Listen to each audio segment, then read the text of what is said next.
Hello, everybody, and welcome to our February review. Now, this is a question that I get asked a lot recently, pretty much through the whole of January, and now into certainly February as well. How long will things stay as they are now? To get some perspective on where things are now, I actually think we've got to look back to November, December, and January. And so that's where I'd like to go back to. Remember when this happened in between November and January, where a massive amount of money came into the crypto market. In fact, $1.46 trillion was added to the market cap of cryptos.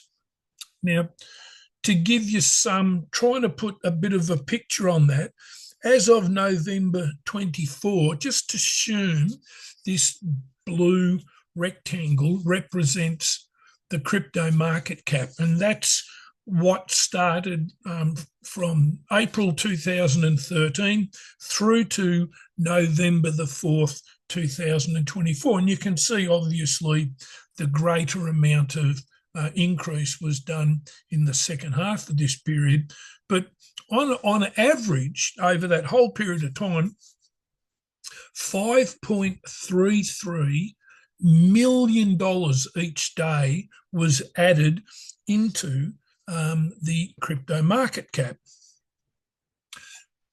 From November the 5th to January the 20th, $19.73 billion got added. So that went from a daily growth for 11 or so years of 5.33 million per day to 19.73 billion over 74 days. That's a massive increase in money. And if you do the research on it, where that money came from is most of that money was borrowed. People took out loans, institutions took out loans, they borrowed to buy in to the surge in crypto as related to Donald Trump getting elected. Now, it's actually good debt, and while debt is often viewed as a liability, many of the world's wealthiest individuals and also corporations leverage debt to amplify their wealth. Good debt refers to money borrowed to purchase an asset that is expected to create greater income than the debt servicing cost. And debt servicing cost is obviously interest. This type of borrowing may potentially lead to greater wealth creation when compared to purchasing an asset for cash. Although, as we're going to talk about very shortly, there is more risk. So now this brown rectangle, that represents this $1.46 trillion that was added to the market cap of cryptos. And there's going to be a servicing cost. There's going to be interest that is going to need to be factored into that. Now, people who borrowed money to buy into the crypto market looked at the crypto industry, saw there was potentials for gain and for there to be gains greater than the servicing costs of the loan, so they went ahead and bought. Because they'd worked out, even with that having to pay those service costs, the fact that there would be growth, that growth would cover that service cost. And even if growth wasn't as great all the time, there was always going to be the ability to cover the service cost, because the service cost relates to that brown rectangle. It's not what the brown rectangle will grow to. It always relates to that initial purchase of those cryptos.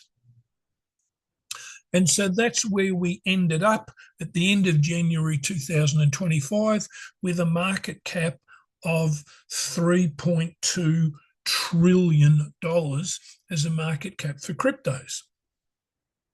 Of course, if you're following what happened come January the 29th, 2025, that's when the wheels started to fall off the world's economy.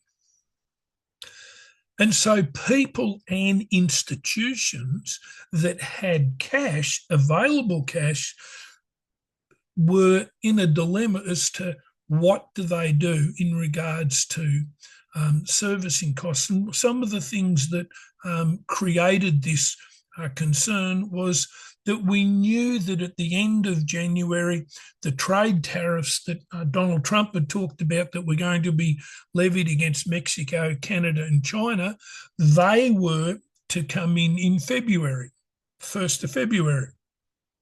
And there was a massive discussion about the possibility of the beginning of trade wars.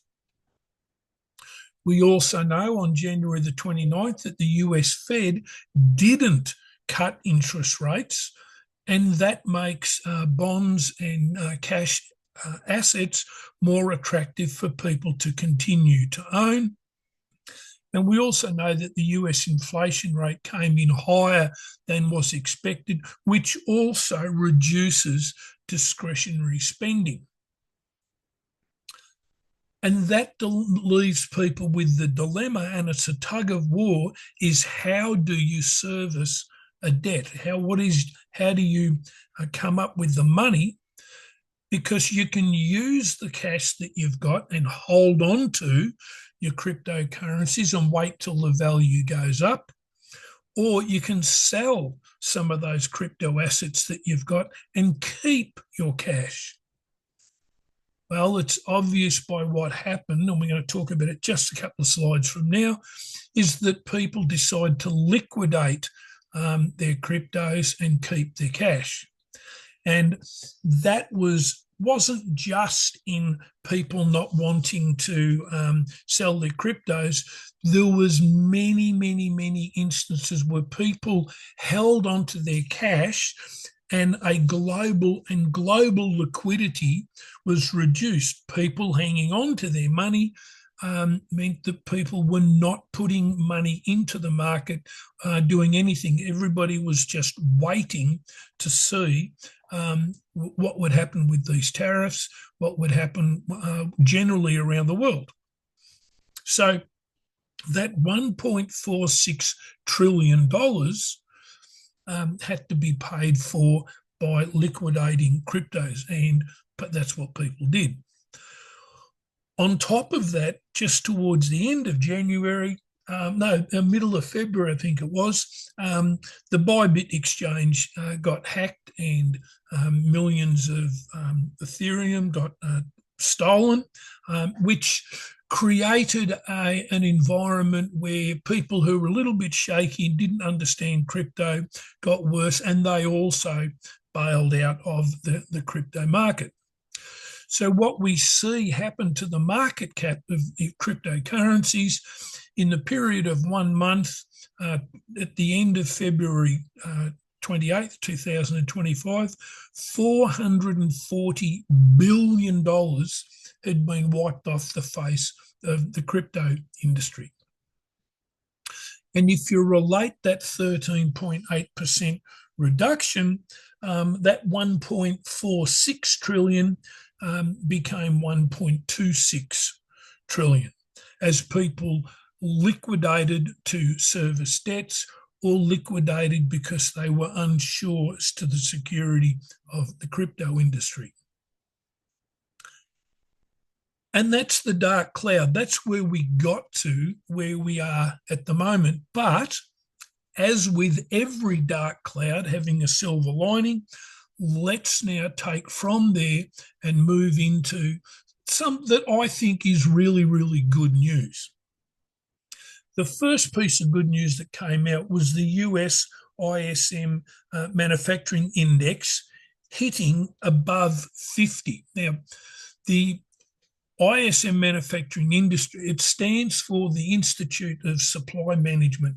And what this index is, it's a review done, long-standing, been around for over 100 years, and it's manufacturing managers and manufacturing industry across the US for this particular index. And they're polled each month and asked questions about what their sentiment, what their feeling is.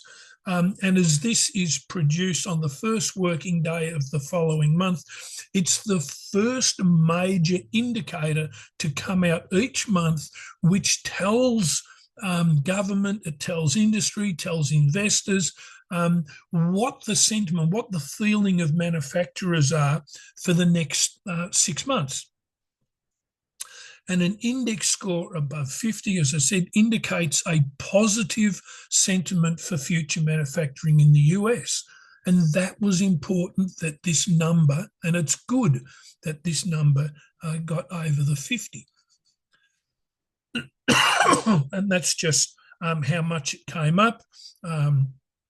It came up 3.46 over the month and up 3.67 from a year ago.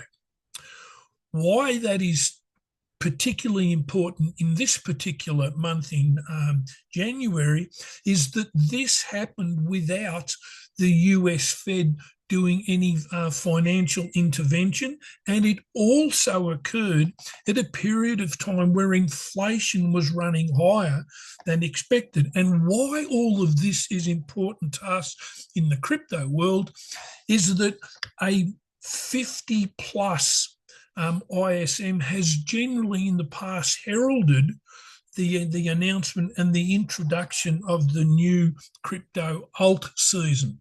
So that is a huge, big plus for us. On top of that, on the regulatory front, with the promises that were made by Donald Trump in his election campaign, the SEC came out with a statement basically saying that meme coins, the cryptocurrencies, do not involve the offer and sale of securities under the federal securities law. And as such, they're no longer going to be looked at by the Security Exchange Commission.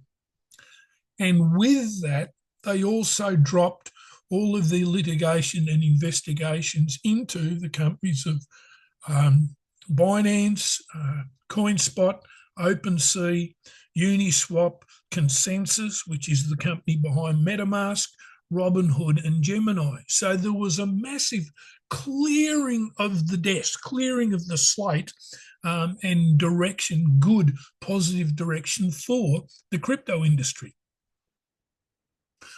Also, if you understand the fundamentals of the crypto industry, you can see that in all of the bull markets we've had, the 2016-17, the 20 to 21, and 23 to 24, there have been pullbacks of significance in each and every one. So a pullback that we are experiencing is not as great, or it's not that it's never happened before. It's something that happens quite regularly with the industry, and those people who know that are the ones that aren't rushing to sell. They're just sitting tight and they're holding. So looking forward, what do we know is going to be coming up soon? Well, we know on the 3rd of March, which is today here while I'm doing this presentation, the ISM for February will be released. So we'll be looking forward to see what that number is. We know March 18 to 19, the Fed meets again.